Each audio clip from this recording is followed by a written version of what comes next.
Bom, a gente tem aí então, falando um pouquinho sobre Lula também falou, avisou o Fachin que indicaria Messias ao STF. Ele então comunicou o ministro do Supremo Tribunal Federal, dizendo, né, sobre toda essa escolha dele, antes então de anunciar oficialmente este nome de Jorge Messias. Então agora, para a gente entender um pouquinho melhor sobre esse assunto jurídico, eu convido Rubens Bessac, ele que é advogado constitucionalista, professor da USP. Doutor, seja muito bem-vindo ao Poder Expresso. Gabriela, prazer em estar com você no nosso Poder Expresso aí no SBT, estou à disposição. Doutor, então agora Jorge Messias precisa passar por essa sabatina no Senado, como prevê a Constituição. Há um prazo para isso acontecer? É esse ano ainda? Como que fica esse trâmite? Veja, não existe um prazo pré-determinado e a tradição mostra que isso entra na discricionariedade do presidente do Senado, através de incitar a CCJ, para que o presidente da CCJ marque a sabatina.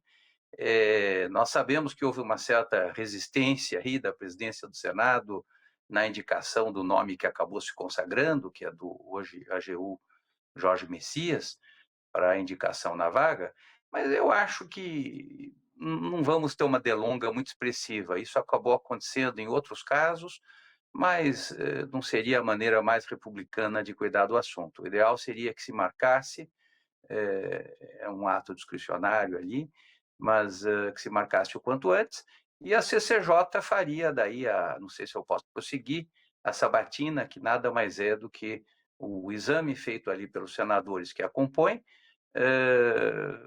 das qualidades que, eventualmente, eles entendam que o indicado detém, o notável saber jurídico e a ilibada reputação. Certo, doutor. Então a gente aguarda essa data, né? Grande espera neste momento. E o que nesse momento de sabatina os senadores podem perguntar para Jorge Messias? Tem alguma regra também? O que vai acontecer na prática? Olha, Gabriela, é uma pergunta interessante, porque a tradição nossa tem sido de uma variedade enorme no que se pode perguntar. Pergunta-se literalmente aquilo que bem entenderem, desde que focado nesses dois requisitos que têm que ser comprovados. E nós temos, então, uma tradição, no mais das vezes, de sabatinas, eu diria, com todo o respeito que eu tenho ao Senado e à CCJ, para constar. São sabatinas, muitas vezes, em que as perguntas são sem grande percussiência, perguntando generalidades. Mas temos alguns casos, isso é bem verdade, em que a CCJ, na minha maneira de ver, cumpriu o seu papel. Eu posso lembrar claramente, há mais de 20 anos atrás, a indicação do hoje decano Gilmar Mendes, em que realmente ele foi sabatinado de uma forma muito contundente, ou diria em casos muito mais recentes, do ministro André Mendonça, por exemplo, né, que realmente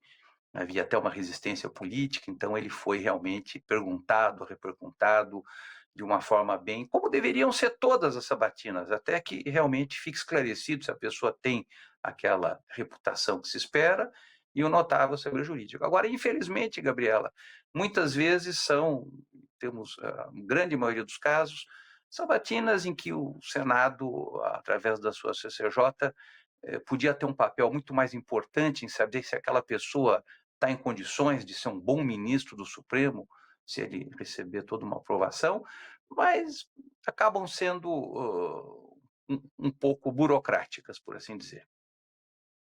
Doutor, o Jorge Messias, eu acho que ele vai ser agora o ministro mais jovem, né, caso aprovado, aos 45 anos. O Zanin hoje exerce esse cargo do mais jovem, quando foi então indicado aos 47 anos. A gente pode ver uma tendência então de ministros mais novos neste momento. Como que o senhor analisa essa questão de faixa etária? Olha, Gabriela, a juventude do indicado, hoje a AGU Jorge Messias, chama atenção, são 45 anos, mas o requisito constitucional faz 5 anos. né? E a tradição brasileira mostra que já tivemos ministros mais jovens, então não acho que seja algo tão assim novidadeiro. Pode ser que realmente, considerando a nova república, isso chame a atenção.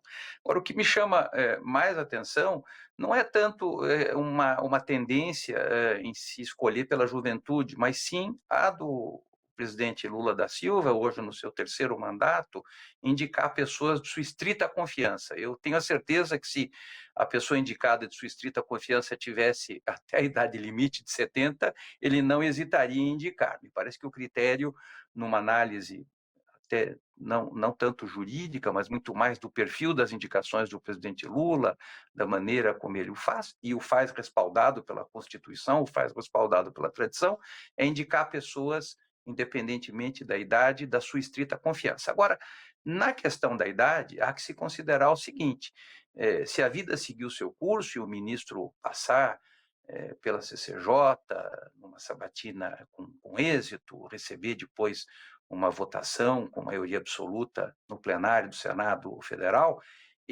a vida seguindo seu curso, ficará lá por mais 30 anos. A aposentadoria, desde a denominada, entre aspas, PEC da Bengala, se faz com 75 anos de forma obrigatória, a denominada expulsória, né? Como se fala brincando, mas é uma verdade, mostra que ele poderá ficar por 30 anos. E isso também, no caso do ministro Zanin, no caso do ministro Toffoli, que já está aí há bastante tempo, mas foi indicado muito jovem. Então, é talvez uma tentativa dos presidentes, quando indicam, não só ter a pessoa de confiança, mas talvez, quem sabe, ter uma eventual certeza em a vida seguir do seu curso, a pessoa ficando lá saudável, não pretendendo sair antes do prazo, como aconteceu com o ministro Barroso, que se aposentou precocemente, ter uma certeza de que aquela pessoa cumprirá o seu papel com a fidelidade que quem indica espera. E o de Jorge Messias, doutor, como que pode ser então essa atuação dele no Supremo Tribunal Federal? Há muito também essa questão política por ele ser evangélico, para tentar chamar esse público, né, para ficar mais amigável com o STF. Como o senhor enxerga essa questão do perfil dele?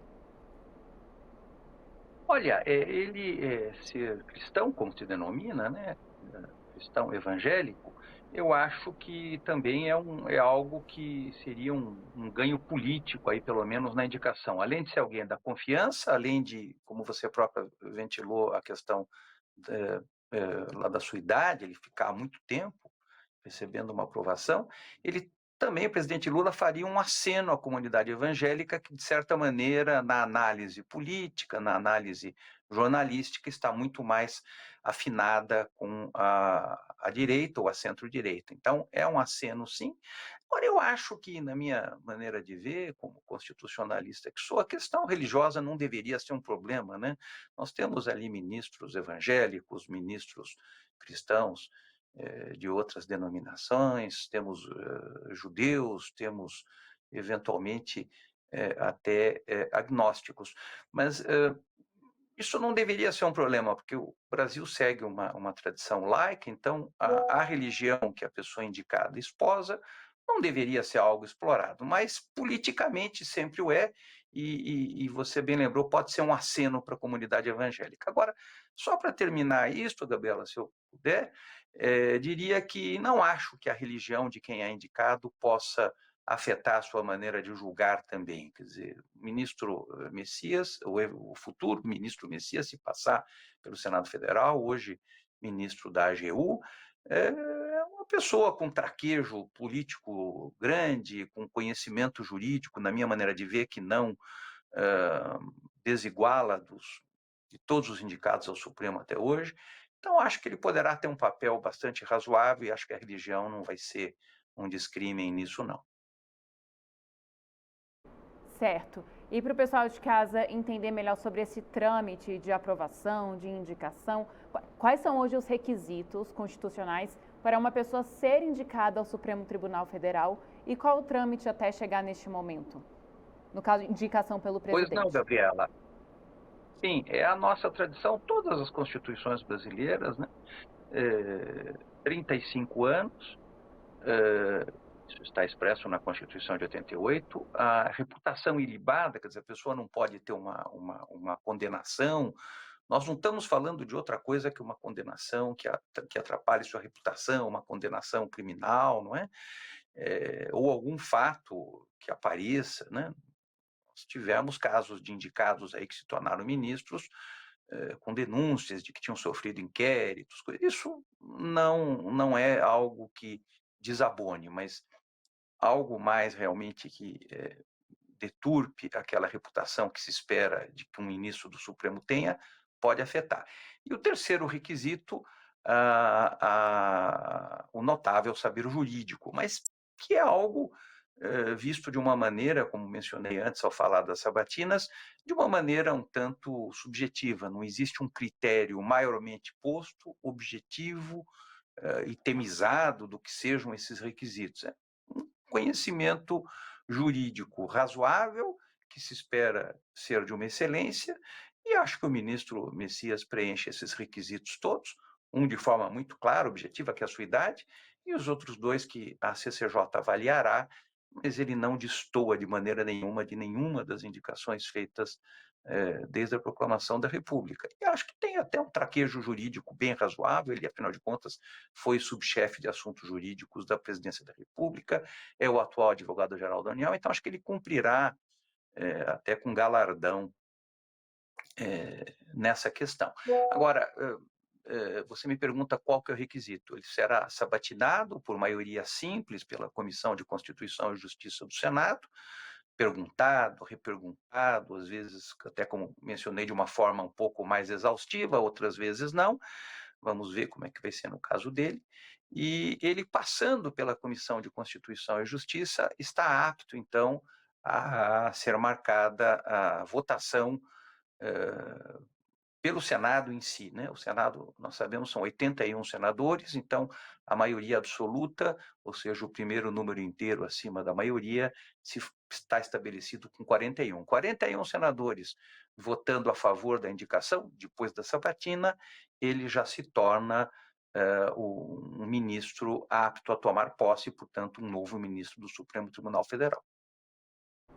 Doutor, muito obrigada pela participação aqui no Poder Expresso, pelos esclarecimentos. Um ótimo dia, ótimo fim de feriado e seja sempre muito bem-vindo aqui com a gente.